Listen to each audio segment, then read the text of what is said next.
welcome to the Red Clinic Podcast. I'm Dr. Schwalen, licensed psychologist and expert in the treatment of eating disorders. Today we're going to talk about school lunch and eating disorders because we're back to school, right? And whether that be in person or virtually still, private school, homeschooling, school lunch and eating disorders is a really important topic.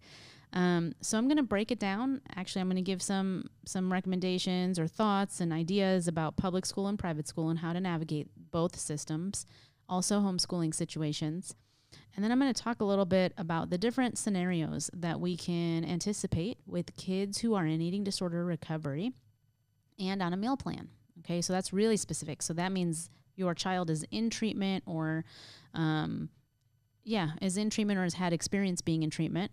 And so we're going to talk kind of through that, but then we're going to talk a little bit also about the kid who's not in treatment yet, and you might be concerned that something's going on with their eating and kind of how to handle that with the school. So school lunch and eating disorders. Typically, if someone's in treatment, what we normally do is we try to be as proactive as possible to anticipate the things that a student would be going through while navigating eating disorder recovery and being in school. And so I want you guys to all think about that, right? I want parents out there listening, loved ones, family members, even teachers if you're listening. What are the things that I want you to have in the forefront of your mind when anticipating eating disorders in school lunches? So a big deal is, first just answering the question, who at school really knows about the diagnosis? And do we need to let more people in on it? Okay. This is a personal type of decision that all families have to make for themselves. I generally recommend that if you know your child is struggling to eat at school because of the eating disorder, if you know that, the school lunch cafeteria is not really working out for them, then we might need to get a little bit more support. And so we can do that through a Section 504 plan. I've talked about it before on this show, but I'll kind of remind you all about what it means. Section 504 is an extension of the Americans with Disabilities Act, ultimately protecting students in the public school setting. And so what it means is students can have access to normal everyday activities and resources that any other kid would, despite having a medical or psychological disorder or diagnosis, okay? And so it also means that they can have some accommodations if that's what their treatment team is recommending. So in the case of a student who has an eating disorder that's maybe stepped down from treatment from a hospital or is currently in outpatient treatment, they're more than likely to also have a meal plan or meal plan requirements. And I always say when someone's in recovery from an eating disorder, we want to think about food as medicine. Even if it's just for a little bit, but we're helping their body heal from the disordered eating patterns, and we're helping them understand what it's like to normally fuel their body on a schedule throughout the day.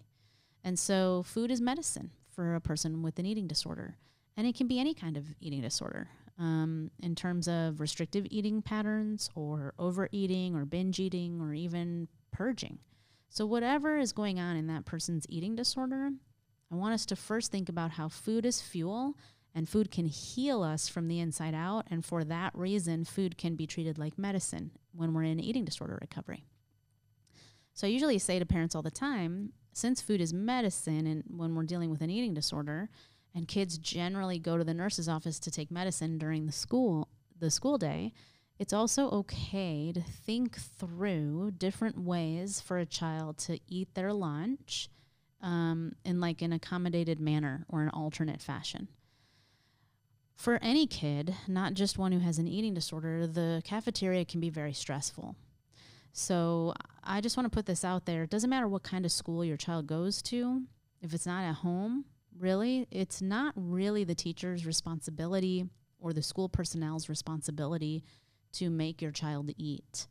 They are offered that lunch period, because it is required by law to have lunch period. But what your child does during that period is up to them. Now, there are a lot of kids that will sit down and eat their lunch. And there are a lot of kids who will go to that cafeteria, scan the room and the options if they're not bringing lunch from home, and decide that nothing looks good and choose not to eat. There are also a lot of kids who will take their lunch, give most of it away, or get so distracted with socializing or playing that they forget to eat, and now they've run out of time and aren't able to eat. So for whatever reason, lunch isn't always eaten by our kids. When there's an eating disorder at play, though, skipping lunch is not really the healthiest or best option at all. And so to help your child adhere to their meal plan, I kind of want you to think about the meal plan as their prescription, okay? And so if the food is their medicine, the meal plan is their prescription, we know they've got to take their medicine during lunch. Find ways to support that happening. If there's a 504 plan in place, it makes this a lot easier. You just talk to the school counselor, maybe email them or let them know that you're interested in setting up a 504 for your child. And then this is one of the things that you and the school can brainstorm through together. Different things that I've seen is literally kids go to the nurse's office to eat their lunch. Sometimes they go to the library where it's quiet and not as stressful or overwhelming. And there's a librarian or some other school personnel there, not necessarily to make your kid eat or even interact with your kid, but at least your child is, not alone and they have some adult supervision. There are also options for the child to go into a teacher's room and eat with a trusted teacher who may understand that the child has an eating disorder and is willing to help, or even into the counselor's office. So those are more restrictive options. And sometimes kids need that, okay? Sometimes I see that as a very successful approach with younger kids. And then when it comes to our middle school and high school kids, they don't want to be separated from their friends for the most part. For the most part, if we separate them, that can become kind of socially very difficult for them.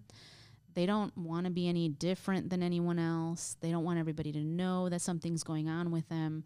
And so actually separating them from the cafeteria can be more stressful. So you have to really weigh out the pros and cons of each option. But I've seen many times when kids stay in the cafeteria, but we get a trusted adult at the school on board with at least communicating with the parents. So again, it's not the personnel job to make your child eat or remind them to eat, but it can be very appropriate for them to just kind of walk by the table, take a notice of what the child had, packed in their lunch or on their plate, and then come on by again at the end of lunch and see if the child ate anything, all of it, some of it, or whatever the case may be. And then easily send an email home. I observed so-and-so today at lunch. They seemed in good spirits, and it appeared that they ate all their food. Or I observed so-and-so at lunch. They were busy talking to their friends, and when I walked by at the end of lunch, it didn't seem like they ate much at all. That way you have some information, and I like to put that boundary there so school understands it's not my job to make your child eat. It's just my job to report the news, which is usually very reasonable because homeschool communication is a good thing to have no matter what it's about. So those are some ideas. Teenagers typically really like to have a friend with them, whichever setting they're in. So a lot of times they'll ask, okay, if I'm going to go to the library or the counselor's office, can I bring like 2 of my really good friends with me? Those are definitely strategies that the school I've seen many times agree to. So friends kind of have the insight onto what the child is going through. The friend will go with them to the library, sit and eat. And again, the friend understands it's not my job to make you eat. It's just my job to be here and hang out with you. And we get to have lunch in a quiet room rather than the loud, noisy cafeteria. It's through the treatment team that the child and the family together will make the decision when it is time to go back into the cafeteria. And so schools will just kind of have to agree to this setup for as long as it takes until the child is truly ready to get back into the full cafeteria setting. And then always, if your child is struggling and they're in the cafeteria, there are ways to pull back from that and go to more restrictive situation just depending on what the child's need is. And so going back and forth is also totally fine to do, just depending on where that child is in their recovery. The more stressful things get during the school year, the more support your child may need, and you just need to be thinking through that and be flexible and adapt the situation to make sure that your child is taking their prescription every day. So that's some ideas on how to kind of navigate school lunch and eating disorders. Now, what if your child attends a private school?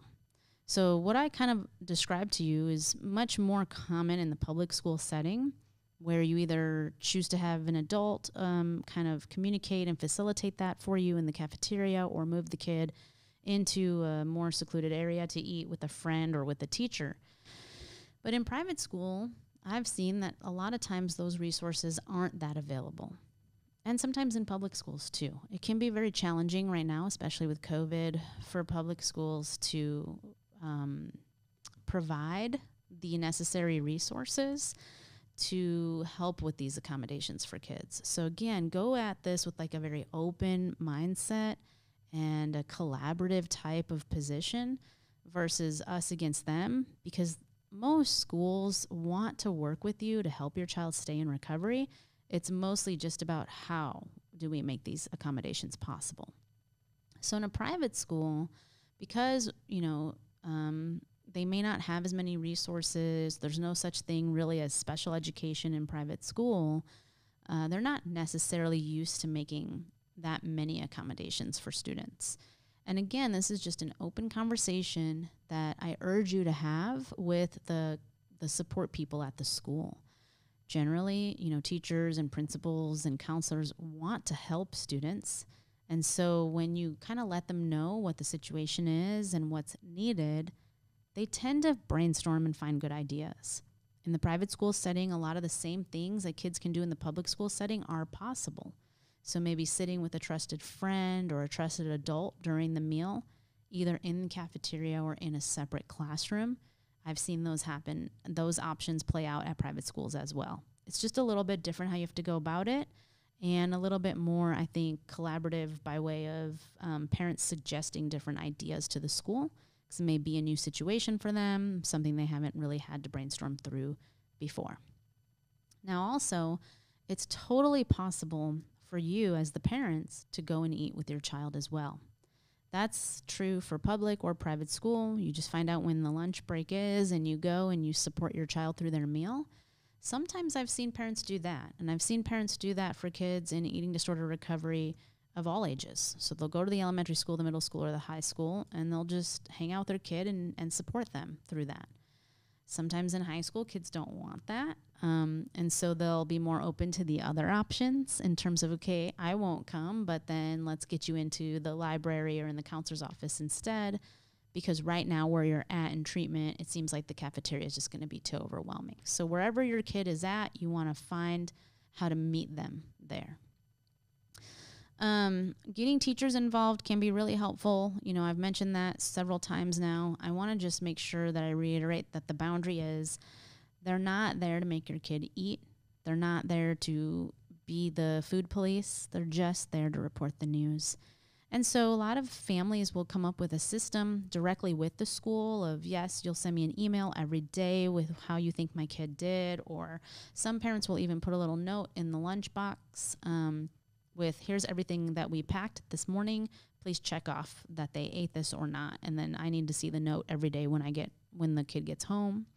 And then other ways, it's just the child can be trusted. And most of the time they'll tell you, right? If they're at that place in the recovery of, I threw my lunch away, I restricted, or I traded my food with another kid and I got off what I was supposed to eat today. Or they bring home the empty packages of the food they ate, or they bring home everything that they didn't eat, remains in the lunchbox. I mean, there's different systems that you can implement depending on whatever you are comfortable with. Packing lunch is a really good option too. So when someone's in recovery from an eating disorder, that's usually what I see families do, is they'll start packing lunches. Because according to meal plan, there's certain requirements that a person needs to be meeting every day. And it can be a little easier to do when you just pack those requirements for your child. It's less daunting. It can be less anxiety provoking if the food's just already there and they don't have to think about it or make any choices. When you send a child into a cafeteria that might be set up like a food court, because lately here school cafeterias are pretty fancy, right? And they have, overwhelming amount of options. Like here's the salad bar and the sandwich bar and then the hot lunch and the cold lunch options or whatever it may be. That can be really overwhelming to kids. And instead of being maybe excited about the options, they tend to shut down and avoid eating because it's very difficult to make a decision. If the decision's already been made for them, the food is packed and it's ready to go, it takes that element out of their having to eat and meet their prescription requirements. If your child is buying lunch and they have a school account, it's a very good idea to get the school menu ahead of time. So this is something that not all parents will think about, so I'd like to guide them on this. But look at the school menu. Usually schools are publishing this a month or a full year in advance, and you can tell what the cafeteria is going to be providing. It's okay to go through that with your dietitian, or if it's appropriate because your child is ready for that, you can even go through it with your child who's in recovery and say, okay, this is what's being served. How do we hit your meal plan requirements? And which day out of the week do you want to try to eat the school lunch? So instead of just throwing them into it and asking them to do it every day, you might start with 1 or 2 days at a time and then have them have a sense of control because they kind of know what to expect, what's going to meet their meal plan requirements, and then they know exactly what they're going to be doing that day if they're buying their lunch. Other things that I want families to think about is if your child is on a meal plan, they also need to be having snacks at school. And so talking to teachers or understanding what the school rules are about eating during the school day when it's not lunchtime is going to be really important. But again, if teachers don't want food in their classroom or the child doesn't, they have worries. I hear this all the time from kids of all ages. I don't want my friends to see me eating. I don't want to eat when no one else is eating. Just concerns like that. It's also okay to think of, well, let's be excused, go to the nurse's office, eat your snack, 10 minutes, and then go back to the class. If that's too invasive or, kind of interrupts their flow, then we have to talk it out with the teacher of how can my student, when they're in your classroom at their snack time, go ahead and eat when they're supposed to be eating. Most of the time, though, especially in high school, I've heard that teachers don't mind at all when kids are eating. And so then that's just something you have to brainstorm with your child of what time of day are you going to eat your snack and how are you going to make sure it happens. So those are discussions that I want you to have proactively and then do check-ins of like, hey, how's it going? Sometimes it's okay to combine snack with meal. So if your child's day is just too packed or they're not able to get their morning snack in, you can just ask them to eat it at lunch. And so now they're eating that snack that you packed at lunch, but at least they're getting it in versus restricting it. Homeschool and virtual schooling is going to be really important for parents to be thinking about just creating that structure, making sure that your child is taking a break every day for lunch, sitting down with no distractions, no screens, and able to sit down and do what they need to do to make meal plan requirements. If something's not working out because, you're too busy at home or too distracted, can't get off work calls because it's virtual or whatever is happening, then that's something I want you to be troubleshooting with your treatment providers and having very direct problem-solving types of conversations with them, because there's going to need to be something worked out in order to make sure that your child is making meal plan requirements. I hope you're understanding that if your child's in recovery or if they're, in eating disorder treatment, it's very, very important to prioritize that recovery and that treatment, even if they're in school. It doesn't just stop because they went to school for the day and then when they come home, you pick back up. It's not like that. It's a constant thing. It's something that has to be intentional every day until it doesn't have to be anymore, right? But it takes a while to get to that point. And so that intentionality of making meal plan requirements, of putting the support around your child, of setting up 504 committees and making those accommodations happen, it's a lot in the beginning, but once it's in place, it actually flows really smoothly and has been the support that many of my clients in the Red Clinic have needed, and many clients I know that I've treated in the past with eating disorders have absolutely needed, so that they can prioritize their mental health, their physical health, and their eating disorder recovery, which ultimately allows them to achieve and live the best life that they want and truly overcome that eating disorder. So there you have it. That's the Red Clinic Podcast. See you next week.